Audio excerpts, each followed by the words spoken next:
All right, thank you. Welcome to Courageous Conversation. I am so excited today. This is episode number 3. I am excited because I consider him a friend and a brother, Dr. Curtis Obadan here with me today. Um, and I just want to get him to introduce himself. So would you please introduce yourself, sir?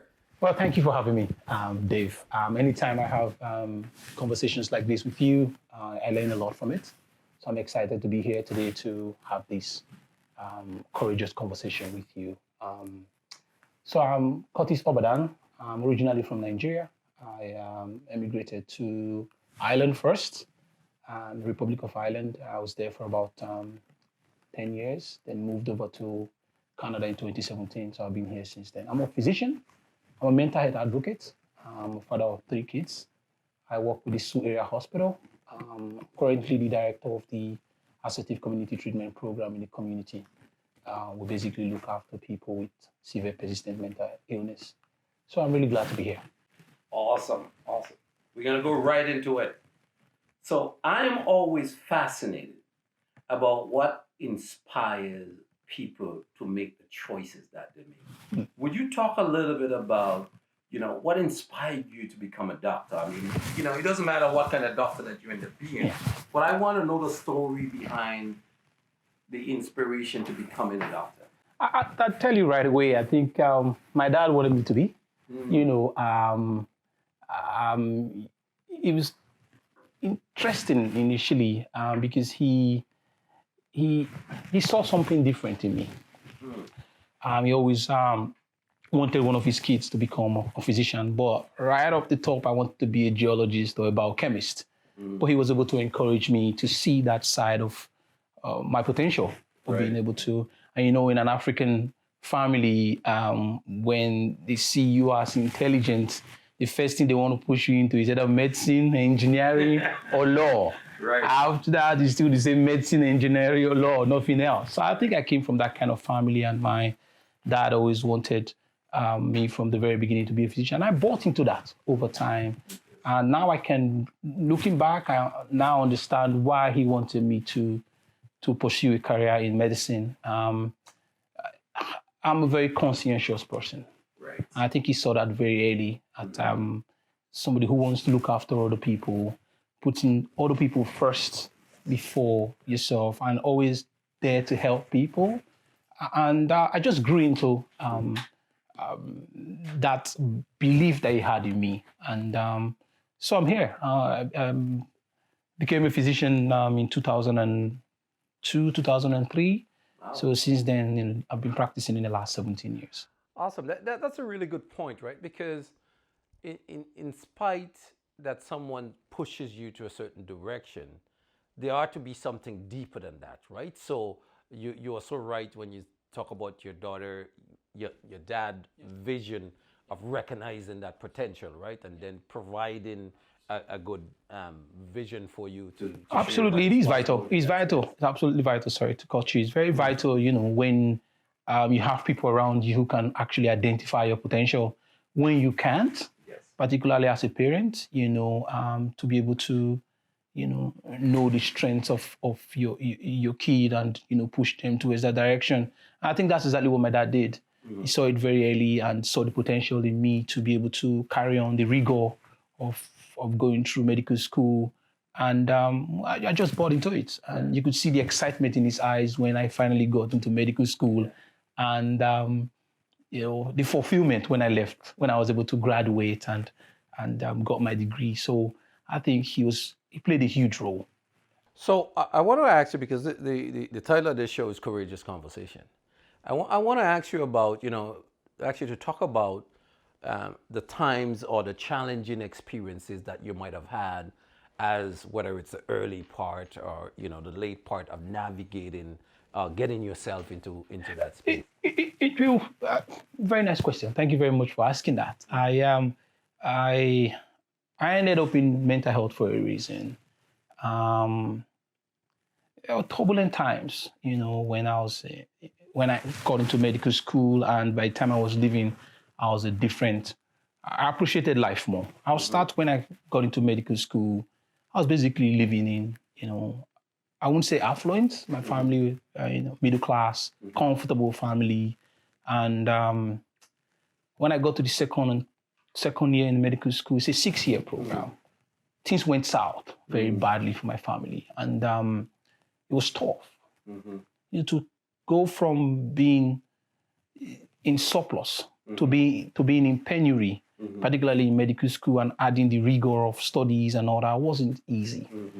And I saw very quickly how when you're in a position of being independent, how people treat you, to when you become somewhat dependent psychologically and financially on people, how you can easily be looked down upon. And it changed my perspective in life. So by the time I left medical school, I had seen the two sides of life. The side where you had everything going for you, you didn't have to worry about your school fees or you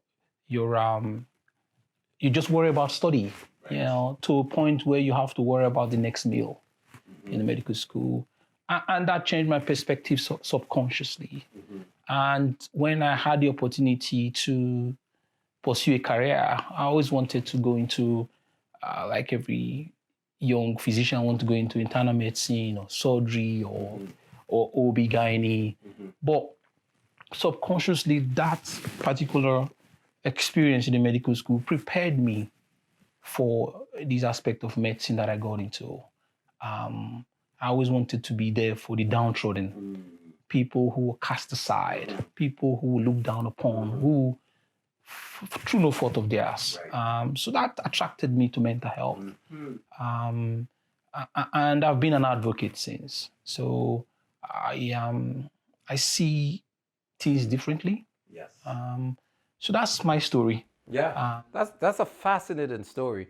And you kind of leverage right into my next question that I wanted to ask, because I'm always fascinated about, I look at my own story as well of growing up on a coconut plantation, mother died in childbirth, I was told I was the child, and having to navigate all of that by myself without, that support system, right? And you get to certain points of your life, you question, what would have that look like if that support system was there and I didn't have to struggle through all of that myself? One of the question that comes up for me all the time, and me and my wife talk about this all the time, that is fascinating to us, and I wanted to ask you this question. From your experience and expertise, what role does personal trauma play in impacting negatively people's mental health? It does. It shapes our personality. Some people navigate it and come out on the other side, strong and able to cope with difficult situations. Why, for some others, trauma plays a huge role in their personality makeup, and that impacts on their way and their ability to cope with situations. And some people may develop, because of that, defective coping strategies that impact on their relationship with people and impact on their relationship with themselves. Yes. I get to see that from time to time when you delve into the personal history of people, and you see how much lucky some of us are to have that stability around us. And I'm always, amazed, and when I hear people's story of how with difficulty around them, they were still able to navigate through life and make something out of it. So it does play a huge role in how people, are able to survive and relate with people. Like I said, some people will develop a defective coping strategy, what we call the maladaptive coping strategies, because of that. And it's true no fault of theirs, right? Because, having, low support, sometimes disruptive environment, it plays a huge role in our personality makeup. That is so, when some of the stuff that you were just touching on is a part of my story, because I always to myself, when I look at the man on the street who is struggling for whatever reason, I have a compassion in my heart, because I know what that feel like, and I can easily see myself in that picture. And so that's come back to what fascinates me about even having this dialogue. I'm so fascinated about choices. And because if you take two persons and you put them in the same situation, either one of them will choose to go two different directions. So for myself, I see, growing up without all of the necessary support, especially just directly from family. Actually, sometimes the place that you expect the most support is the place you get the least support, and that was my case. So I'm fascinated about how I actually use that to push myself to be better, to recognize that this is not normal, this is not right, and where do you go and find? And I think I talk to my oldest son about this all the time. Make sure you check in with family first, because that's where it can take you down to, my grandmother used to always say to me, Dave, you are known by the company you keep. I mean, she's been dead for a while now, but I still hear that in my head. You are known by the company you keep. And I think that has saved my life. Because many times as an adult, when I'm in many places and I look around, I hear you are known by the company you keep. So I always kind of use that as my marker, right, in order to move. So I'm glad that you mentioned that point. I wanted to ask you this question as well. So as we talk about how, personal traumas really can influence, how you move forward. From your, again, experience and expertise, we got to talk a little bit about services.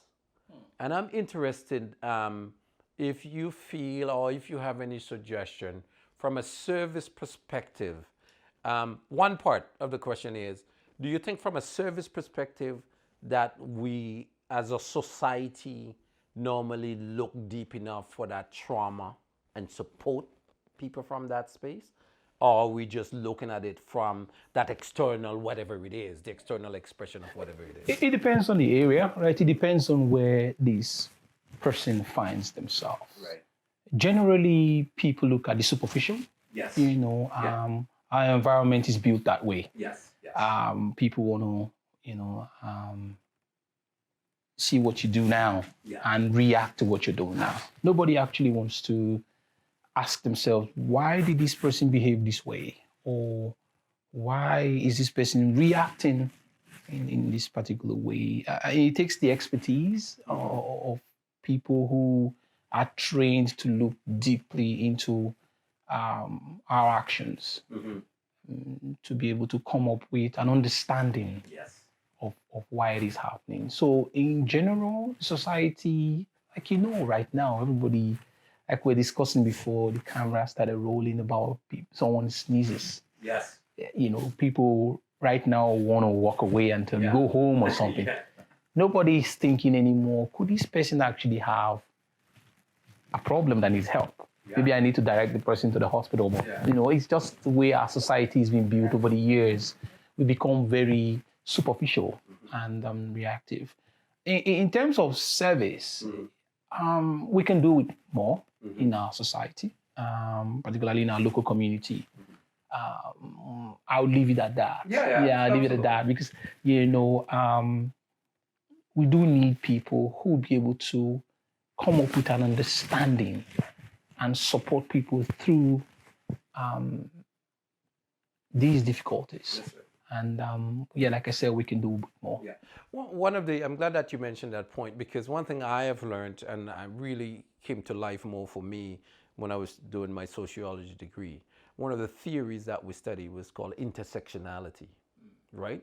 So most of the time, when we look at an issue, sometimes people look at it from one view, but there's a lot of things that intersects that kind of determine where most people end up. It is sad to look around the world, not just in our community, and become aware of some of the issues and the challenges within communities. as we talk about that, as you say that we can do more, do you have any suggestions for a person who might be struggling with their mental health right now, that they can, I'm a believer when I talk to someone that I want to give them something tangible to walk away with and say, if you commit yourself to start actually applying this today, you can start feeling and experiencing tangible change. Do you have any suggestion that you can provide to, whether it's an individual or a community, in order to how they move? I think as a community, we need to talk more about how we're feeling, right? That's where we need to start from. There's still huge stigma around mental health and mental health difficulties in general. People still don't want to talk about it. I think that's where we need to start from, making people comfortable to talk about how they're feeling, particularly around, the male gender. Men, yeah, huge. People don't want to be seen as weak, or I grew up with the notion that a man is not supposed to cry, right? So you're meant to hide your emotions. That's why you see more women come in for help. In all spheres of medicine, men are least likely to seek help early enough. Our body's changing with the conversations we're having, notable people coming out and talking about their mental health. That is helping people to be more comfortable to talk about it in our society. So that's where we need to start from.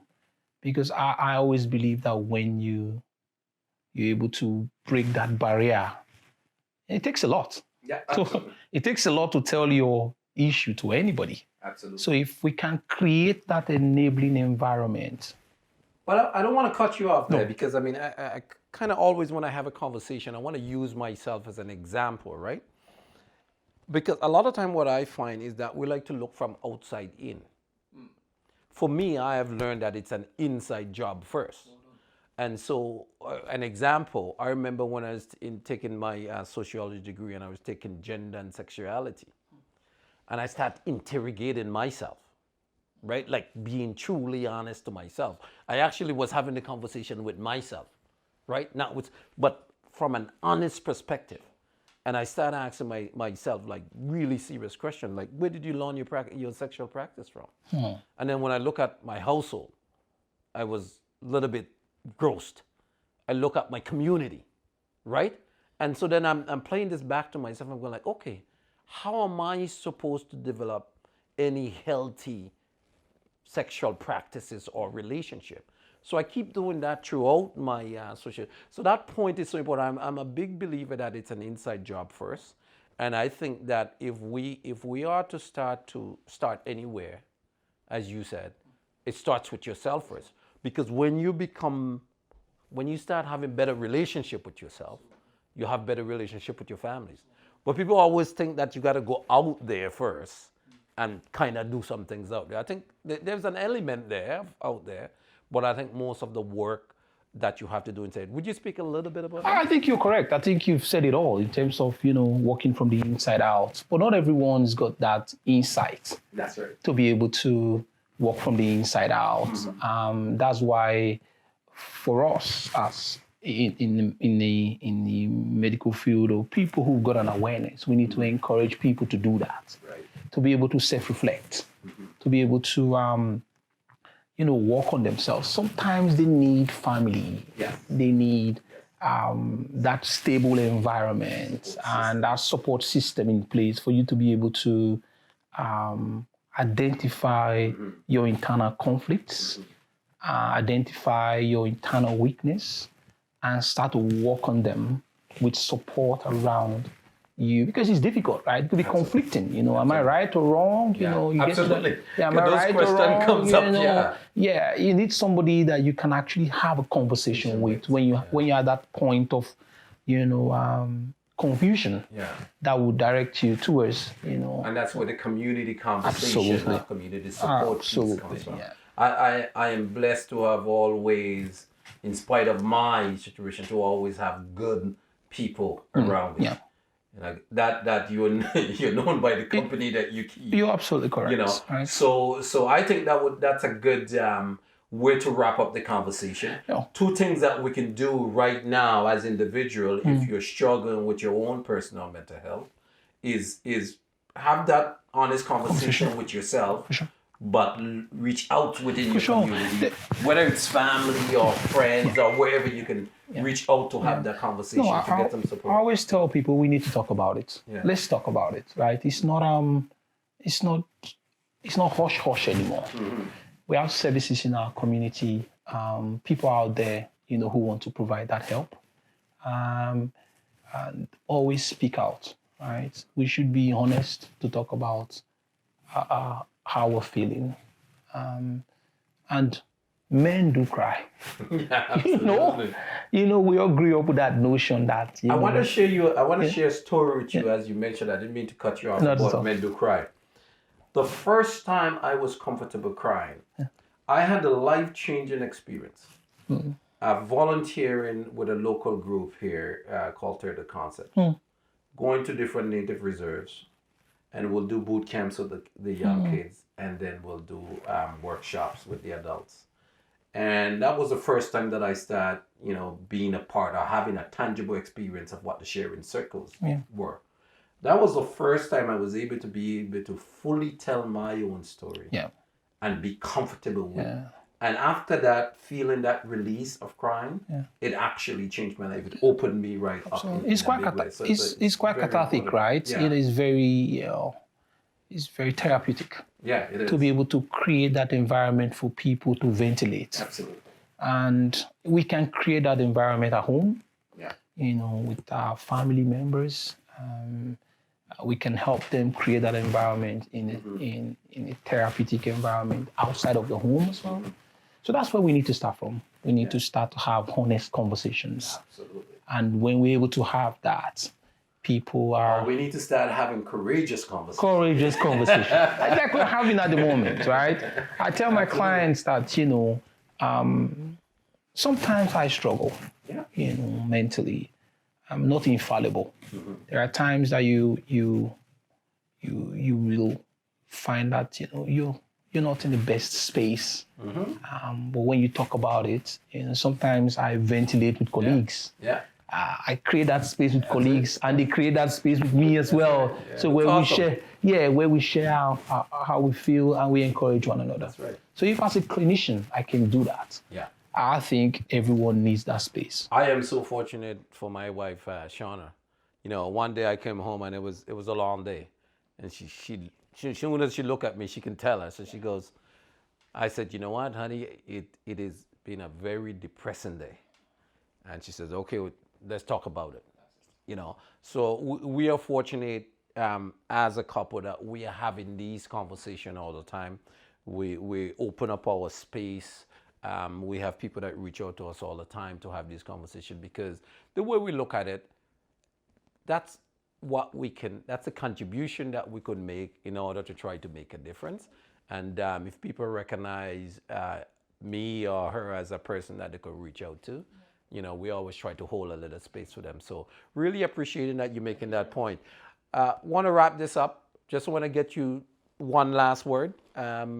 If you have anything else to say, one last point that you want to make. I think, our society is evolving. More and more support being, put in place for people to be able to access services. People are talking more about, mental health and mental health difficulties, unlike before, which is helping. And I'm hoping that we continue this conversation, to be able to encourage people who are finding it hard to talk about it, to be more comfortable, to bring up their issue and be supported, right? Because a lot of people are struggling in silence. Yes. And it doesn't help them to remain in silence. So I'm hoping that with this, more and more people will be able to have the courageous conversation and seek support. Even having to talk to somebody like we've just done, it's therapeutic. Absolutely. It's therapeutic. So we can start from there. And if you need specialist services, the hospital has got a lot of support and a lot of support in the community as well. Thank you very much for having me. Wow, thank you, my brother. That was a great conversation, another courageous conversation, third episode. So, want to encourage everyone, if you haven't gone on to the YouTube and like and subscribe to Courageous Conversation, I would love for you to do so. You can also like our Facebook page, Courageous Conversation. And if you have any questions, suggestions, you can also reach out to me at courageousconversation9@gmail.com. Courageousconversation9@gmail.com. Again, we encourage you to have courageous conversations with yourself, with your family, with your friends, with your community. It will change your life.